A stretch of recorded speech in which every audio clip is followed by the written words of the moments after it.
হিন্দুরা নয়, আগস্টের পর বাংলাদেশ থেকে ভারতে বেশি গিয়েছেন মুসলমানরাই। সদ্য সমাপ্ত বছরের আগস্ট থেকে ডিসেম্বরের তৃতীয় সপ্তাহ পর্যন্ত অবৈধভাবে ভারতে প্রবেশ করতে গিয়ে যতজন বাংলাদেশি নাগরিক ধরা পড়েছেন তাদের মধ্যে মুসলমানদের সংখ্যাই বেশি বলে জানিয়েছে ভারতের সীমান্তরক্ষী বিএসএফ। এর আগের 2 বছর একই সময়কালের তুলনায় 2024 সালে বাংলাদেশ থেকে আসা অনুপ্রবেশকারীর সংখ্যা সামান্য বেড়েছে। তবে পুরো বছরের তথ্যের সঙ্গে তুলনা করলে আগস্ট থেকে ডিসেম্বরের মধ্যে অনুপ্রবেশ উল্লেখযোগ্যভাবে বাড়েনি বলে জানিয়েছে বিএসএফ। ভারতের সীমান্তরক্ষী বাহিনী বিএসএফের দক্ষিণবঙ্গ সীমান্ত অঞ্চলের সূত্রে এ তথ্য পাওয়া গেছে। বাহিনীর একাধিক কর্মকর্তা বলেছেন, যেসব হিন্দু বাংলাদেশি নাগরিক অবৈধ উপায়ে ভারতে আসতে গিয়ে ধরা পড়েছেন তাদের প্রাথমিক জিজ্ঞাসাবাদের সময় বাংলাদেশি হিন্দুদের উপরে অত্যাচার ও সহিংসতার কারণে দেশ ছেড়ে এসেছেন এমনটা জানিয়েছেন সামান্য কিছু মানুষ।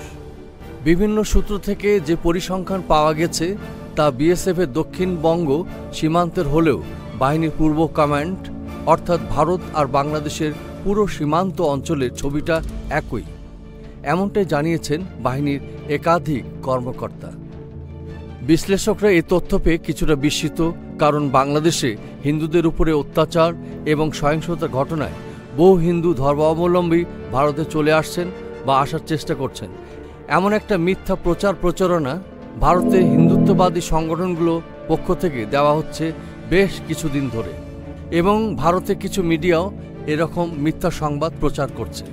তবে বিএসএফের দক্ষিণবঙ্গ সীমান্ত অঞ্চলের সূত্রে যে পরিসংখ্যান পাওয়া গেছে তাতে দেখা যাচ্ছে সদ্য সমাপ্ত বছরের আগস্ট মাস থেকে ডিসেম্বরের 24 তারিখ পর্যন্ত 716 জন বাংলাদেশি নাগরিক অবৈধভাবে সীমান্ত পেরোতে গিয়ে ভারতের সীমান্তরক্ষীদের হাতে ধরা পড়েছে। তাদের ধর্মীয় পরিচয় থেকে জানা যাচ্ছে তাদের মধ্যে 301 জন হিন্দু এবং 415 জন মুসলমান। তবে কর্মকর্তারা এটাও বলছেন, পুরো বছরে পরিসংখ্যানের দিকে তাকালে দেখা যাবে আগস্ট থেকে ডিসেম্বরের সময়কালে অনুপ্রবেশের সংখ্যায় উল্লেখযোগ্য কোনো পরিবর্তন ঘটেনি। হিন্দু এবং সব ধরনের অনুপ্রবেশকারীদের সংখ্যা সামান্যই বেড়েছে বলে জানাচ্ছে বিএসএফের সূত্রগুলো। পুরো ভারত বাংলাদেশ সীমান্ত অর্থাৎ বিএসএফের পূর্ব কমান্ডের অধীনস্থ অঞ্চলের ছবিটাও একই বলে জানা যাচ্ছে। বিগত 2 বছরের আগস্ট থেকে ডিসেম্বর সময়কালে ধরা পড়া অনুপ্রবেশকারীদের পরিসংখ্যান থেকে জানা যাচ্ছে 2023 সালে 203 জন হিন্দু এবং 449 জন মুসলমান ধরা পড়েছিলেন দক্ষিণবঙ্গ সীমান্ত অঞ্চলে। বাংলাদেশের অনেক মানুষকেই ভারতের এই অঞ্চলে ব্যবসা, পারিবারিক বা নানা প্রয়োজনে আসতে হয়। এরকম আসা যাওয়া চলতে থাকে বৈধভাবেই। এখন ভিসার ব্যাপক বিধিনিষেধের কারণে হয়তো অনেক অবৈধ উপায় আসার চেষ্টা করছেন এবং ধরা পড়ে যাচ্ছেন। তারা আরও বলেন, তবে আমাদের নজরদারিতে কোনো ফাঁকফোকর নেই, বরং প্রহরীর সংখ্যা বাড়ানো হয়েছে গোটা ভারত বাংলাদেশ সীমান্ত জুড়েই।